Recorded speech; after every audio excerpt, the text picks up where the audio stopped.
Hello ma'am. आवाज येतोय माझा? Yes ma'am.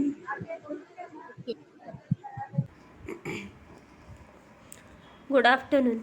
So we have started with preventive medicine in obstetrics and gynec, in which we have already completed with antenatal care. So after that we'll start with intranatal care. So what is actually intranatal care?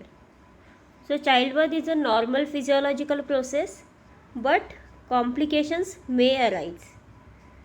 So the need for effective intranatal care is therefore indispensable even if the delivery is going to be a normal one. The emphasis is on the cleanliness.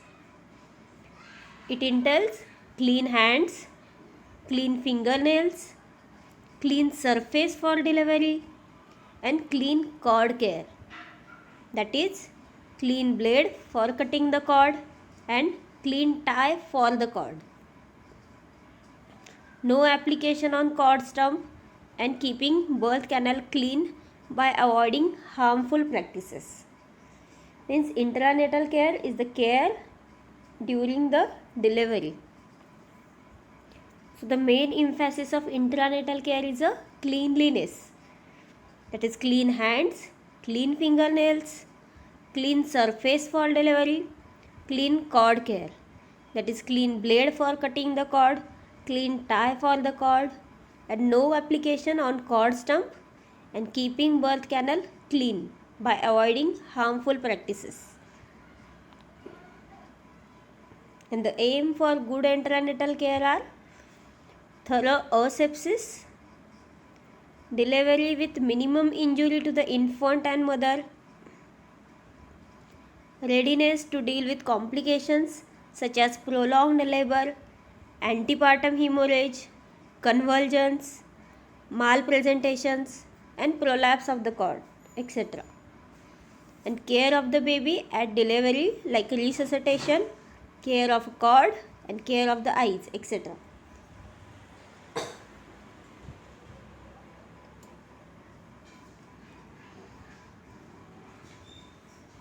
Then domiciliary care means at a home. The mothers with normal obstetric history may be advised to have their confinement in their own homes, provided the home conditions are satisfactory. In such cases, the delivery may be conducted by health worker female or trained dai. This is known as domiciliary midwifery services. And the advantage of domiciliary midwifery services are the mother delivers in familiar surroundings of her home, and this may tend to remove her fear associated with delivery in the hospital. Second, the chances for cross infection are generally fewer at home than in nursery or hospital. The mother is able to keep an eye upon her children and domestic affairs. This may tend to ease her mental tension. So these are advantages. But it is also not without disadvantages. Means the disadvantages are the mother may have less medical or nursing supervision than in hospital. The mother may have less rest. She may resume her domestic duties too soon. Her diet may be neglected. Strictly speaking, many homes in India are unsuitable for even a normal delivery. The argument that childbirth is a natural event and should take place at home does not guarantee that everything will be normal. So these are the disadvantages of home delivery.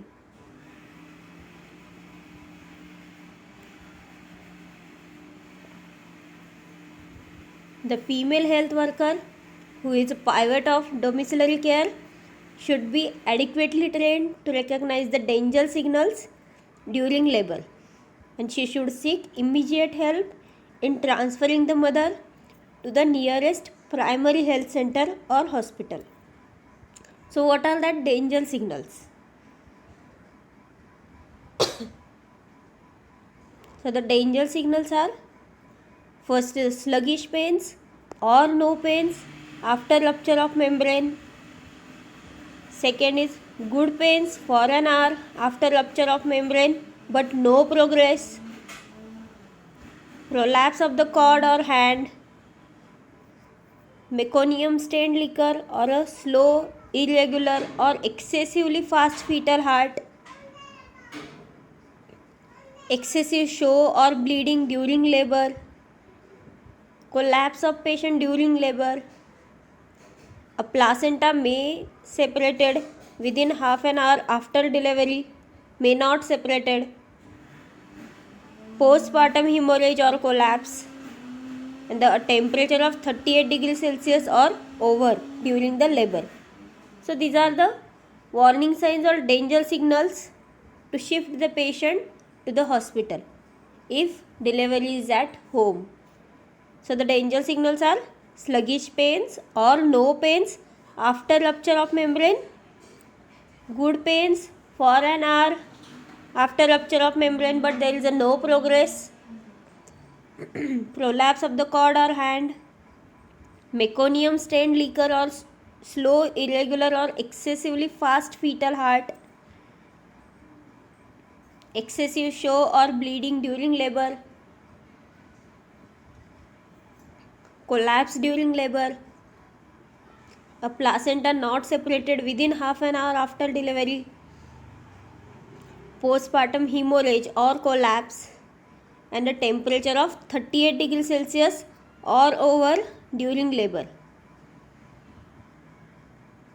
Then institutional care, about 1% of deliveries tend to be abnormal and 4% are difficult which requires the service of doctor. Institutional care is recommended for all high risk cases and where home conditions are unsuitable.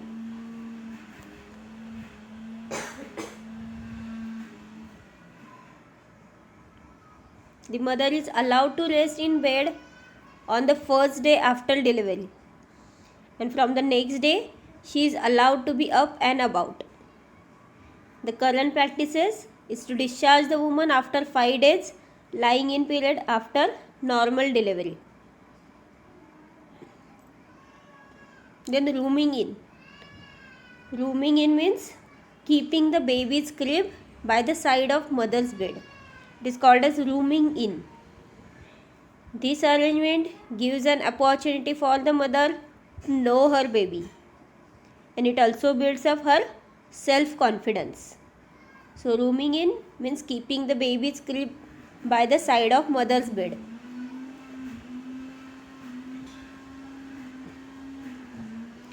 So after intranatal care, there is a postnatal care.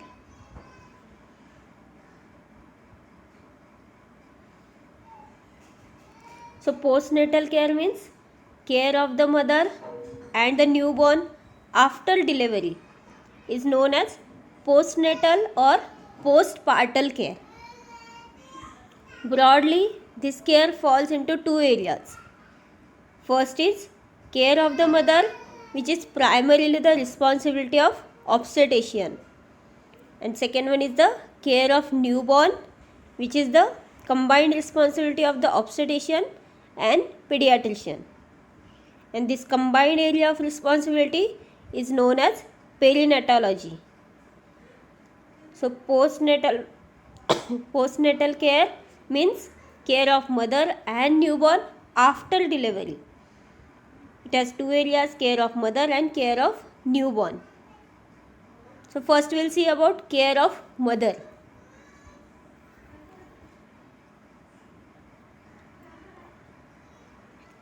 The objectives of postpartal care are to prevent complications of the postpartal period, to provide care for the rapid restoration of mother to the optimum health, to check adequacy of breastfeeding, to provide family planning services, and to provide basic health education to the mother's family. So what are the objectives of the postpartal care? It is to prevent complications of postpartal period, to provide care for the rapid restoration of the mother to the optimum health,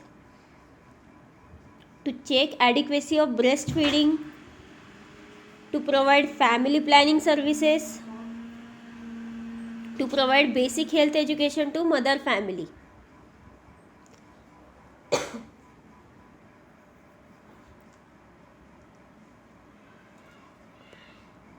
So first one is the complication of postpartum period.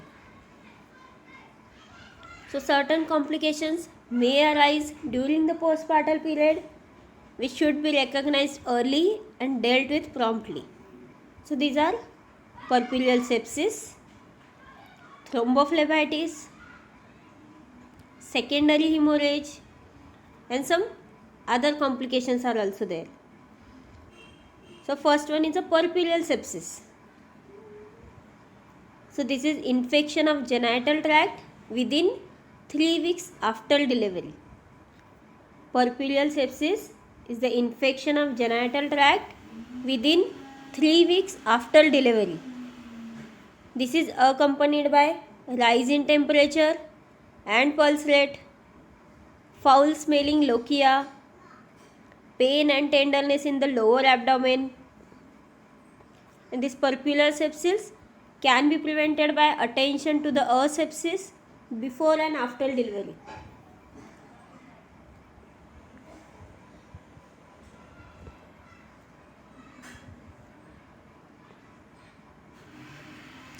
Then second complication, thrombophlebitis.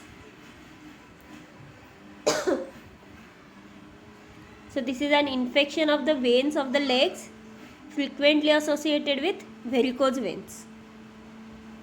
So thrombophlebitis is the infection of veins of the legs which is associated with varicose veins. The legs becomes tender, pale and swollen.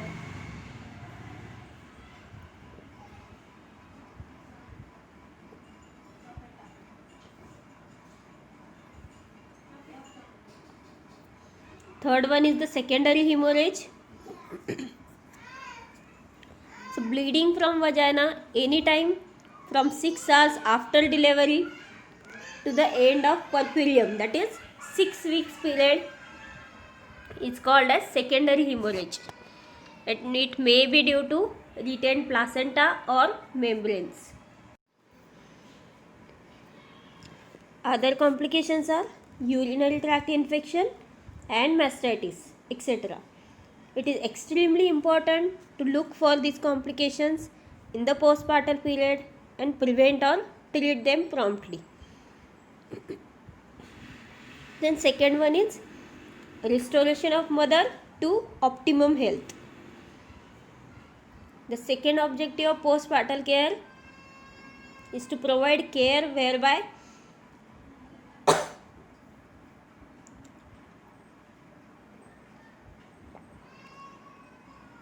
the woman can recuperate, means recover physically and emotionally from her experience of delivery. The broad areas of this care fall into 3 divisions: physical, psychological and social.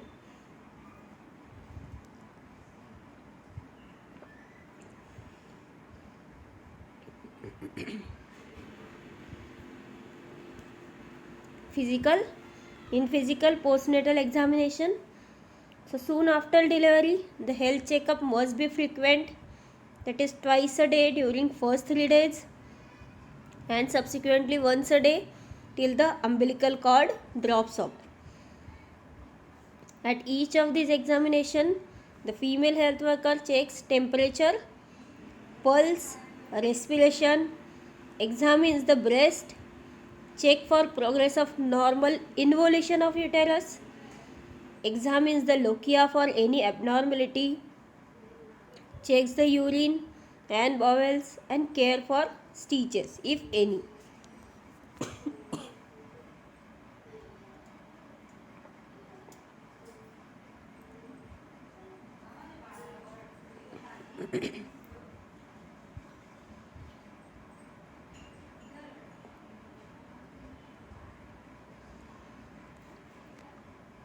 At the end of 6 weeks, an examination is necessary to check up involution of uterus, which should be complete by then.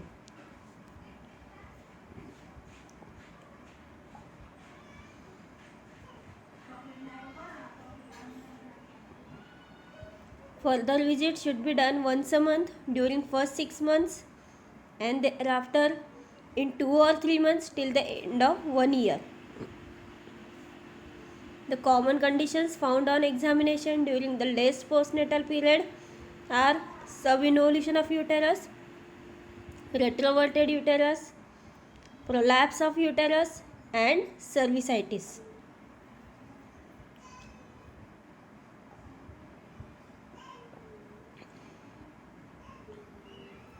Postnatal examination offers an opportunity to detect and correct these effects.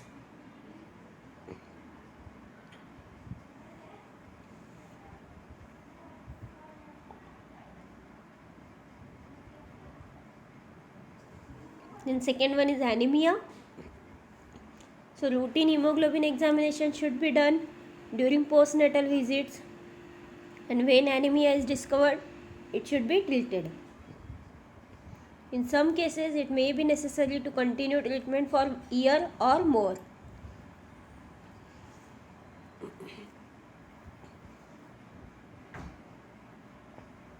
Then nutrition.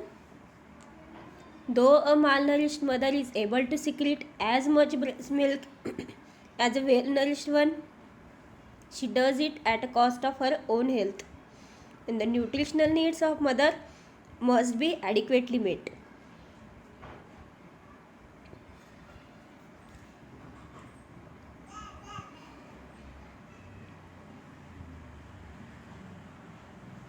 Then postnatal exercises. So postnatal exercises are necessary to bring the stretched abdominal and pelvic muscles back to the normal as quickly as possible.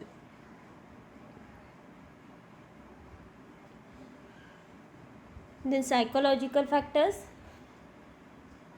The next big area of postnatal care involves consideration of psychological factors peculiar to the recently delivered woman. One of the psychological problem is fear, which is generally born of ignorance. Other problems are timidity and insecurity regarding the baby. Fear and insecurity may be eliminated by proper prenatal instructions, and the so-called postpartum psychosis is perhaps precipitated by birth.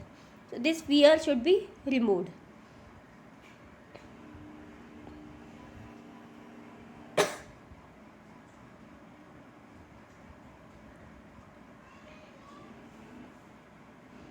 Then social. It has been said that the most important thing a woman can do is to have a baby. But this is the only part of the truth. The really important thing is to nurture and raise the child in a wholesome family atmosphere. So she with her husband must develop her own methods. Then breastfeeding. Breast milk provides the main source of nourishment in the first year of life. In some societies, lactation continues to make an important contribution to the child nutrition for 18 months or longer duration.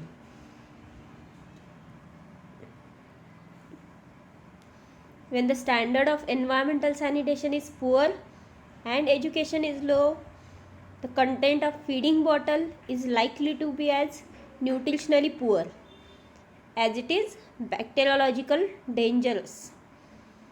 So it is therefore very important to advise mothers to avoid feeding bottles.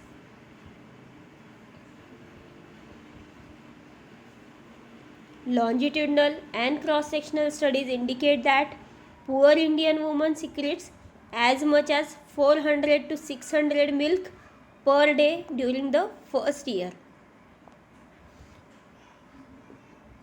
No other food is required to be given until 6 months after birth. only breast milk.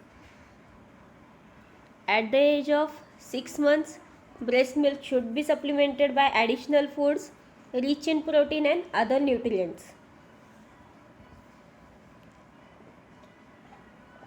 For example, animal milk or soft cooked mashed vegetables. Then family planning.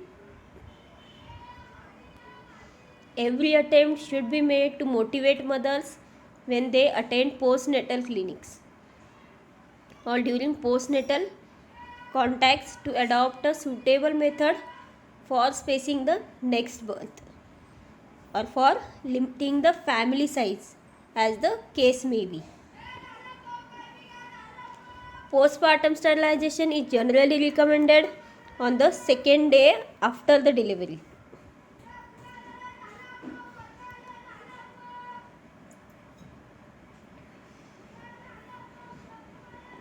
Although lactation confers some protection against conception, but it cannot be depended upon. Contraceptives have to be supplied immediately postpartum. A contraceptive must therefore be used that will not affect lactation in early postpartum period.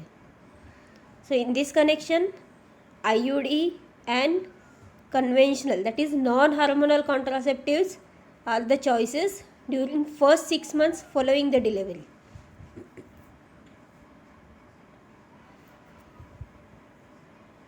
In general, combined or sequential oral pills should be avoided in lactating mother as they do suppress lactation. Fortunately, evidence is accumulating that progesterone alone have a little or no effects on lactation. So progesterone only pills can be given. The injection of medroxyprogesterone acetate after the delivery has been found to be successful in ensuring the spacing of pregnancy without suppressing lactation. However, because of its side effects, for example, irregular uterine bleeding, prolonged infertility, some countries have limited its use to multiparas at age of 35 or over, or who have already completed their families. Otherwise, MPA is not recommended in general use.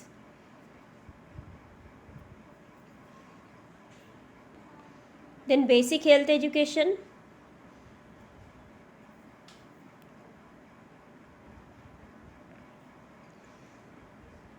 Health education during postnatal period should cover the following broad areas like hygiene, personal hygiene and environmental hygiene, feeding for mother and infant, pregnancy spacing, importance of health checkup, and birth registration. Then second part of postnatal care is care of children.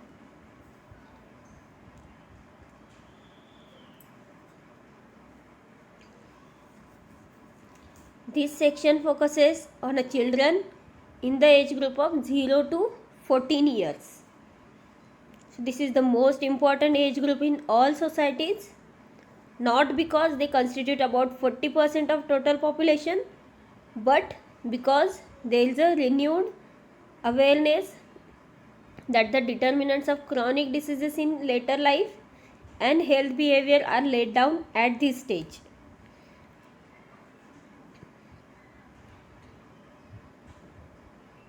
So family influence and education are of the highest importance, and these experiences ultimately influence pattern of their future lifestyle, occupational skills, and even political attitudes and leadership. So it is important to do the care of children. This childhood period is also a vital period because of the so-called socialization process, that is transmission of attitudes, customs and behavior.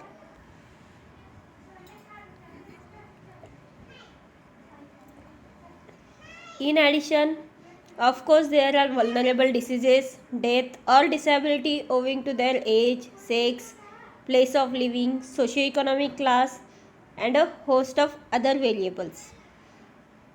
It is customary to divide the childhood into the following age periods.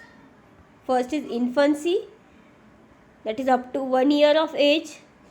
In infancy, there is a neonatal period, that is first 28 days of life, and post neonatal period, that is 28 day to 1 year. Second is preschool age, that is 1 to 4 years. Then school age, which is from 5 years to 14 years. Then antenatal pediatrics. With the fall in the maternal mortality to about 0.2 per 1000 live births, attention has shifted to the child. First, to decrease the perinatal mortality, and second, to prevent perinatal morbidity, and more recently to the fetus at risk. This has given rise to a concept of antenatal pediatrics, means care of the fetus during pregnancy itself. So recent technical developments such as amniocentesis, ultrasonography, fetoscopy, and chorion biopsy have contributed significantly to the diagnosis of congenital abnormalities and inborn errors of metabolism. So this knowledge has led to the recognition that causation and possible prevention may lie in an intrauterine life. So we can prevent or we can avoid some congenital defects. So antenatal care should appropriately begin even before the mother conceives and enters in a maternity cycle. This care comprising such measures as genetic counseling for prospective parents, limitation and proper spacing of births with interval of 2 to 3 years, delaying a young woman's first pregnancy until she is physically and socially mature enough to cope with it, ensuring adequate maternal nutrition, and protection of unborn against intrauterine infection and other adverse influences. Then infancy, the infants that is 0 to 1 year constitute about 2.92% of the total population in India, and of that 136 million children born each year in the world.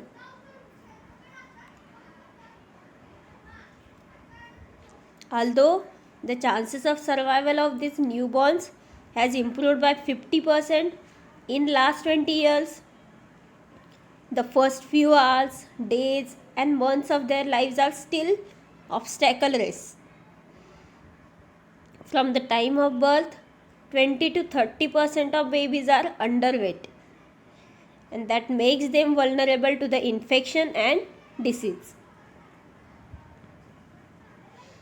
About 40% of total infant mortality occurs in the first month of life. Then comes the weaning period, when one out of 4 surviving children receives neither quality nor the quantity of food which is needed to replace the substance provided by mother's milk. The result is that more and more children in developing countries reach adulthood with their health already largely disturbed. An infant mortality rate of 58 per 1000 as compared to the 5 per 1000 in a developed countries places in India in the unenviable position of being among the less developed in the world. Many low-cost measures are available for saving life of millions of children, like immunization, breastfeeding, birth spacing, growth monitoring, improved weaning, and oral rehydration. In these ways, we can save many lives. So the most low cost measures which we can apply for saving the lives, like immunization, breastfeeding, birth spacing, growth monitoring, improved weaning, and oral rehydration. So thank you. We'll revise in short. So after that we'll start with intranatal care. So what is actually intranatal care? So childbirth is a normal physiological process, but complications may arise. So the need for effective intranatal care is therefore indispensable, even if the delivery is going to be a normal one. The emphasis is on the cleanliness. It entails clean hands, clean fingernails, clean surface for delivery, and clean cord care. That is, clean blade for cutting the cord and clean tie for the cord. No application on cord stump, and keeping birth canal clean by avoiding harmful practices. Means intranatal care is the care during the delivery. So the main emphasis of intranatal care is a cleanliness. That is clean hands, clean fingernails, clean surface for delivery, clean cord care. That is clean blade for cutting the cord, clean tie for the cord, and no application on cord stump, and keeping birth canal clean by avoiding harmful practices. And the aim for good intranatal care are thorough asepsis, delivery with minimum injury to the infant and mother, readiness to deal with complications such as prolonged labor, antepartum hemorrhage, convulsions, malpresentations, and prolapse of the cord, etc. And care of the baby at delivery, like resuscitation, care of cord, and care of the eyes, etc.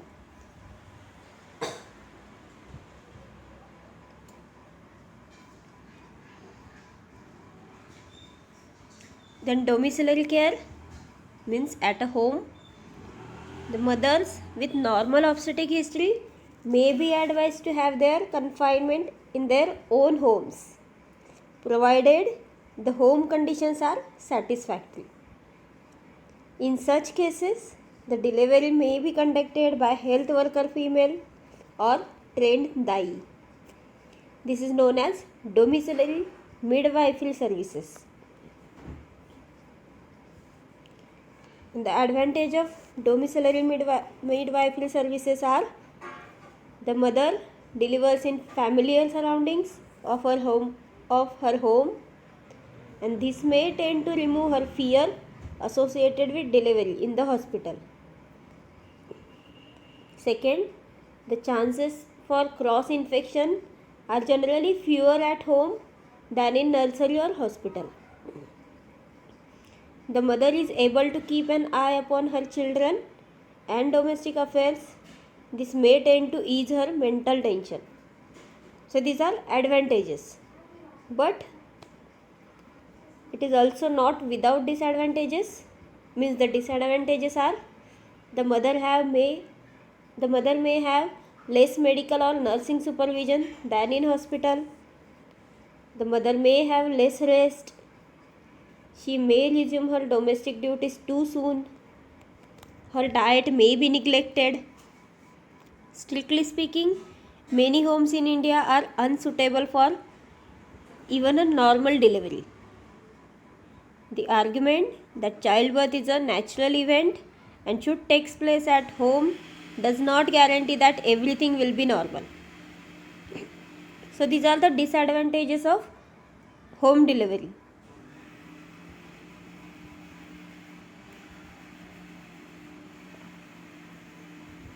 The female health worker, who is a pivot of domiciliary care, should be adequately trained to recognize the danger signals during labor, and she should seek immediate help in transferring the mother to the nearest primary health center or hospital.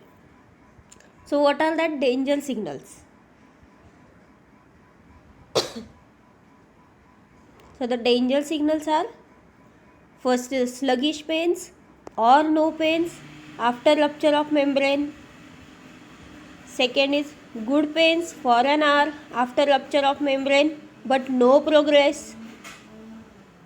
Prolapse of the cord or hand. Meconium stained liquor or a slow, irregular or excessively fast fetal heart.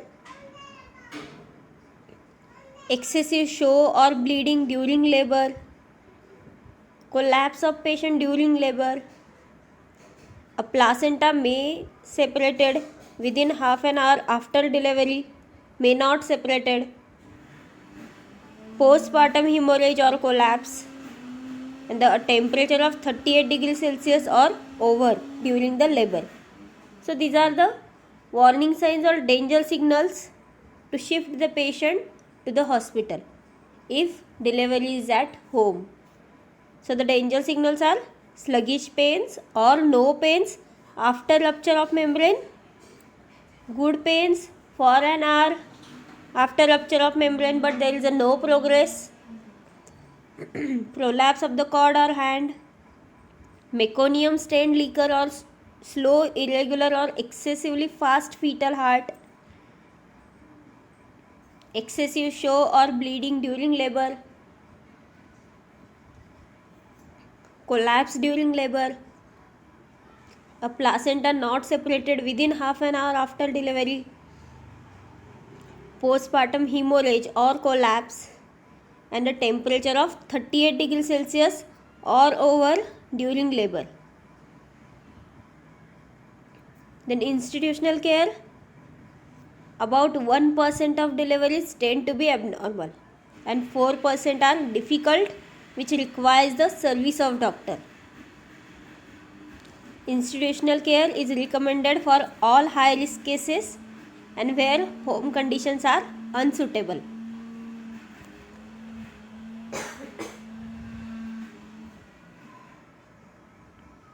The mother is allowed to rest in bed on the first day after delivery, and from the next day she is allowed to be up and about.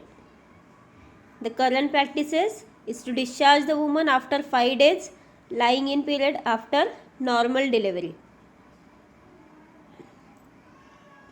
Then rooming in. Rooming in means keeping the baby's crib by the side of mother's bed. It is called as rooming in. This arrangement gives an opportunity for the mother to know her baby, and it also builds up her self-confidence. So rooming in means keeping the baby's crib by the side of mother's bed.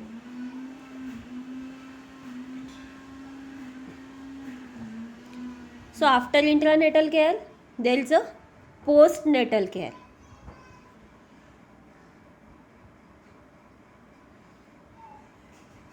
So postnatal care means care of the mother and the newborn after delivery is known as postnatal or postpartal care. Broadly, this care falls into two areas. First is care of the mother, which is primarily the responsibility of obstetrician, and second one is the care of newborn, which is the combined responsibility of the obstetrician and pediatrician, and this combined area of responsibility is known as perinatology. So postnatal care means care of mother and newborn after delivery. It has two areas, care of mother and care of newborn. So first we will see about care of mother.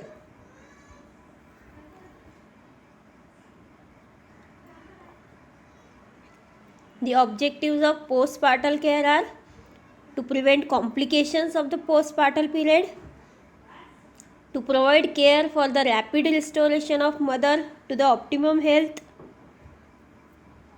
to check adequacy of breastfeeding, to provide family planning services, and to provide basic health education to the mother's family.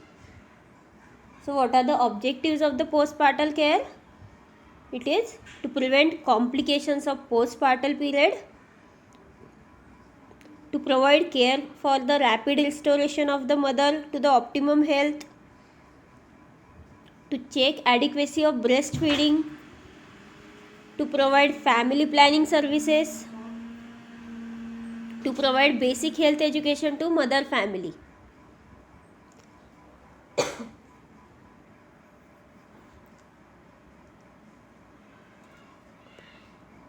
So first one is the complication of postpartum period.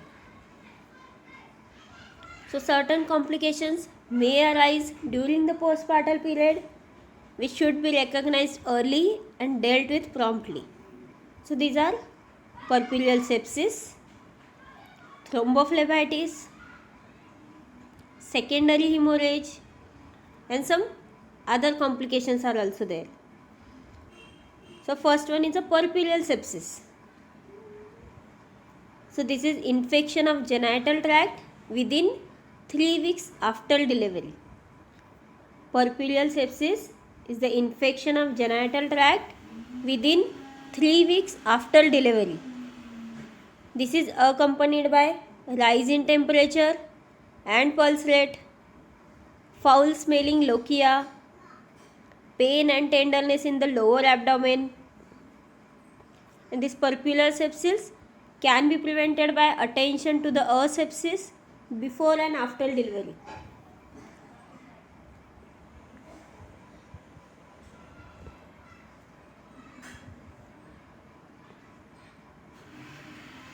Then second complication, thrombophlebitis. So this is an infection of the veins of the legs, frequently associated with varicose veins.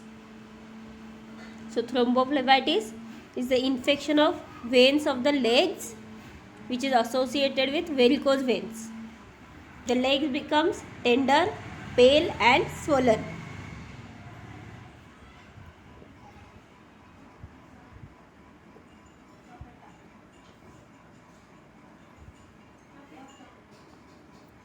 Third one is the secondary hemorrhage. So bleeding from vagina anytime from 6 hours after delivery to the end of puerperium, that is 6 weeks period, is called as secondary hemorrhage. And it may be due to retained placenta or membranes.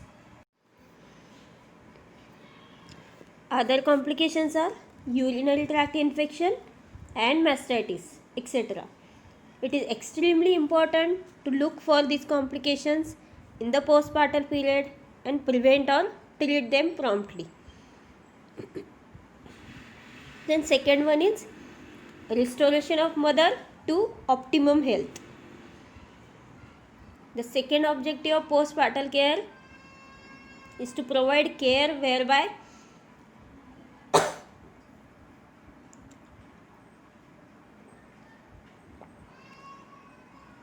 the woman can recuperate, means recover physically and emotionally from her experience of delivery. The broad areas of this care fall into 3 divisions: physical, psychological and social.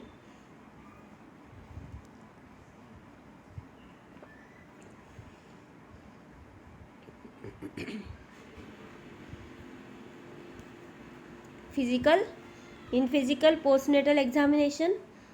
So soon after delivery, the health checkup must be frequent, that is twice a day during first 3 days and subsequently once a day till the umbilical cord drops off. At each of these examinations, the female health worker checks temperature, pulse, respiration, examines the breast, check for progress of normal involution of uterus, examines the lochia for any abnormality, checks the urine and bowels and care for stitches if any.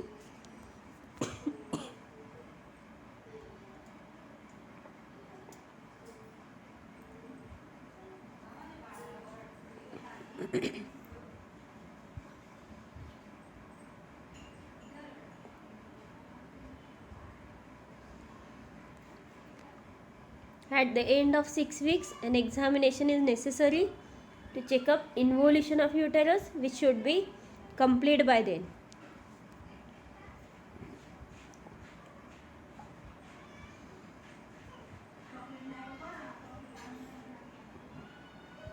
Further visits should be done once a month during first 6 months and thereafter in 2 or 3 months till the end of 1 year. The common conditions found on examination during the last postnatal period are subinvolution of uterus, retroverted uterus, prolapse of uterus, and cervicitis.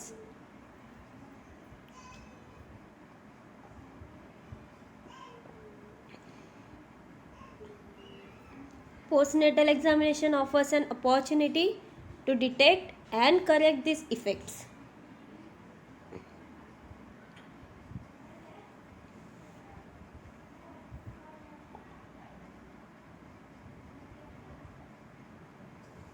Then second one is anemia. So routine hemoglobin examination should be done during postnatal visits, and when anemia is discovered, it should be treated. In some cases, it may be necessary to continue treatment for a year or more.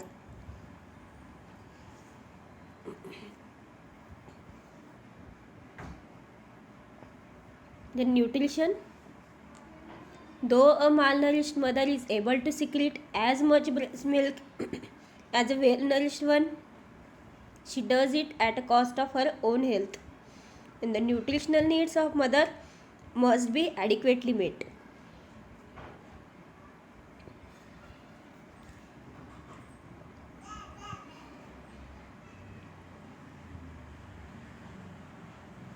Then postnatal exercises.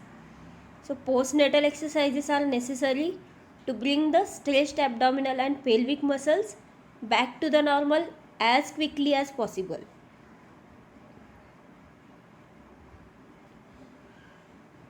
Then psychological factors. The next big area of postnatal care involves consideration of psychological factors peculiar to the recently delivered woman. One of the psychological problem is fear, which is generally born of ignorance.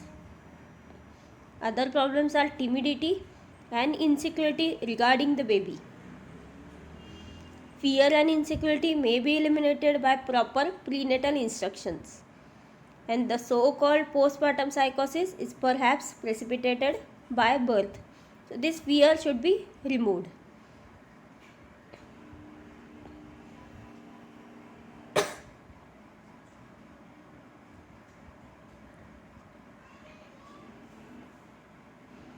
Then social.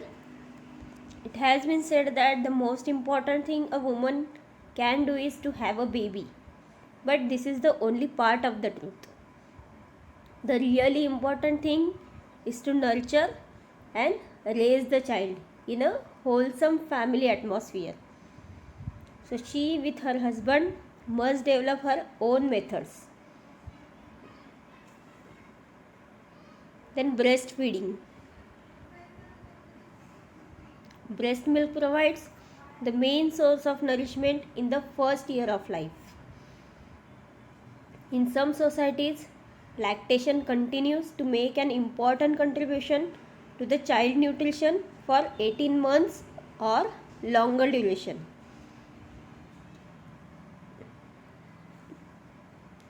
When the standard of environmental sanitation is poor and education is low, the content of feeding bottle is likely to be as nutritionally poor as it is bacteriological dangerous. So it is therefore very important to advise mothers to avoid feeding bottles.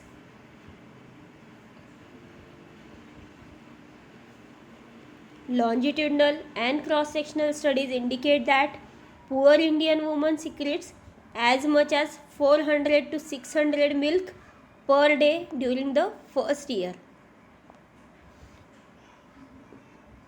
No other food is required to be given until 6 months after birth. only breast milk. At the age of 6 months, breast milk should be supplemented by additional foods rich in protein and other nutrients. For example, animal milk or soft cooked mashed vegetables. Then family planning.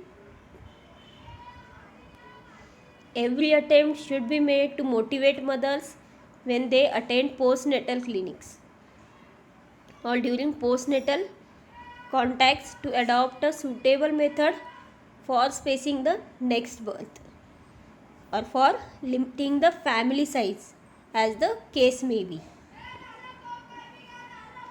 Postpartum sterilization is generally recommended on the second day after the delivery.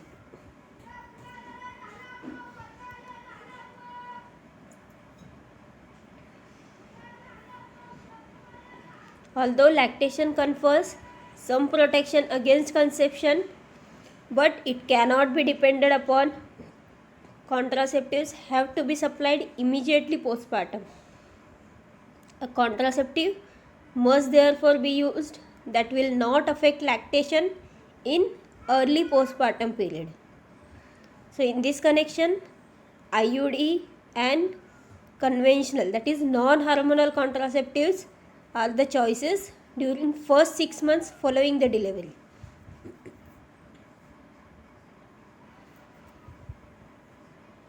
In general, combined or sequential oral pills should be avoided in lactating mother as they do suppress lactation.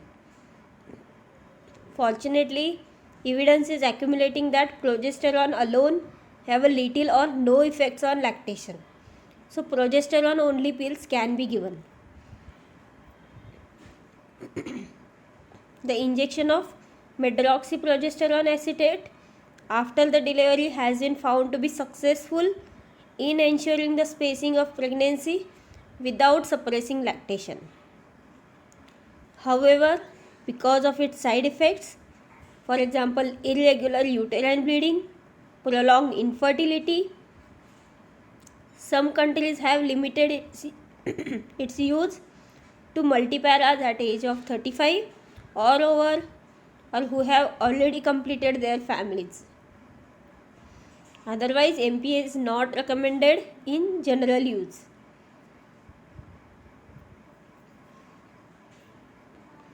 Then basic health education.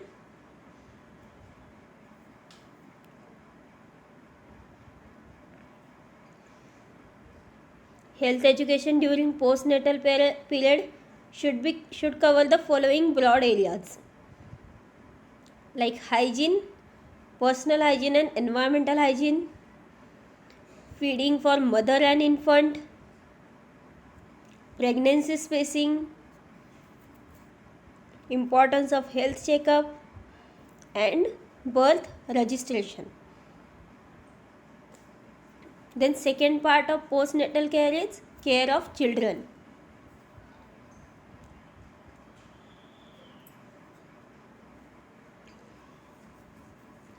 This section focuses on a children in the age group of 0 to 14 years.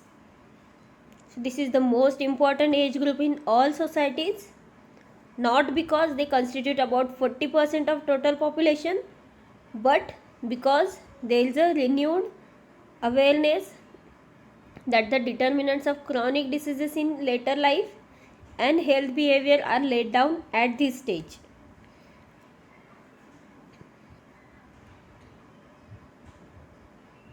So family influence and education are of the highest importance, and these experiences ultimately influence pattern of their future lifestyle, occupational skills, and even political attitudes and leadership. So it is important to do the care of children.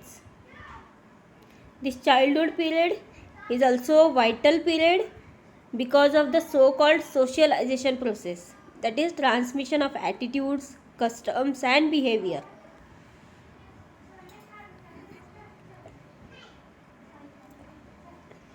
In addition, of course, there are vulnerable diseases, death, or disability owing to their age, sex, place of living, socioeconomic class, and a host of other variables. It is customary to divide the childhood into the following age periods. First is infancy, that is up to 1 year of age. In infancy, there is a neonatal period, that is first 28 days of life, and post neonatal period, that is 28 day to 1 year. Second is preschool age, that is 1 to 4 years. Then school age, which is from 5 years to 14 years. Then antenatal pediatrics. With the fall in the maternal mortality to about 0.2 per 1000 live births, attention has shifted to the child. First, to decrease the perinatal mortality, and second, to prevent perinatal morbidity, and more recently to the fetus at risk. This has given rise to a concept of antenatal pediatrics, means care of the fetus during pregnancy itself. So recent technical developments such as amniocentesis, ultrasonography, fetoscopy, and chorion biopsy have contributed significantly to the diagnosis of congenital abnormalities and inborn errors of metabolism. So this knowledge has led to the recognition that causation and possible prevention may lie in an intrauterine life. So we can prevent or we can avoid some congenital defects. So antenatal care should appropriately begin even before the mother conceives and enters in a maternity cycle. This care comprising such measures as genetic counseling for prospective parents, limitation and proper spacing of births with interval of 2 to 3 years, delaying a young woman's first pregnancy until she is physically and socially mature enough to cope with it, ensuring adequate maternal nutrition, and protection of unborn against intrauterine infection and other adverse influences. Then infancy, the infants that is 0 to 1 year constitute about 2.92% of the total population in India, and of that 136 million children born each year in the world.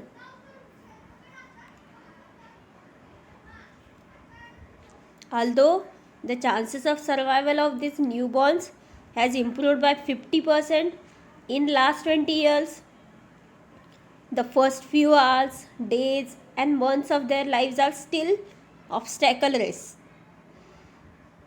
From the time of birth, 20 to 30% of babies are underweight, and that makes them vulnerable to the infection and disease. About 40% of total infant mortality occurs in the first month of life.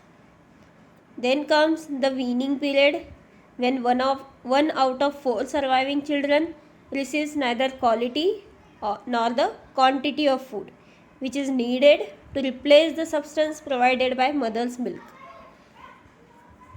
The result is that more and more children in developing countries reach adulthood with their health already largely disturbed. An infant mortality rate of 58 per 1000 as compared to the 5 per 1000 in a developed countries places in India in the unenviable position of being among the less developed in the world. Many low-cost measures are available for saving life of millions of children, like immunization, breastfeeding, birth spacing, growth monitoring, improved weaning, and oral rehydration. In these ways, we can save many lives. So the most low cost measures which we can apply for saving the lives, like immunization, breastfeeding, birth spacing, growth monitoring, improved weaning, and oral rehydration.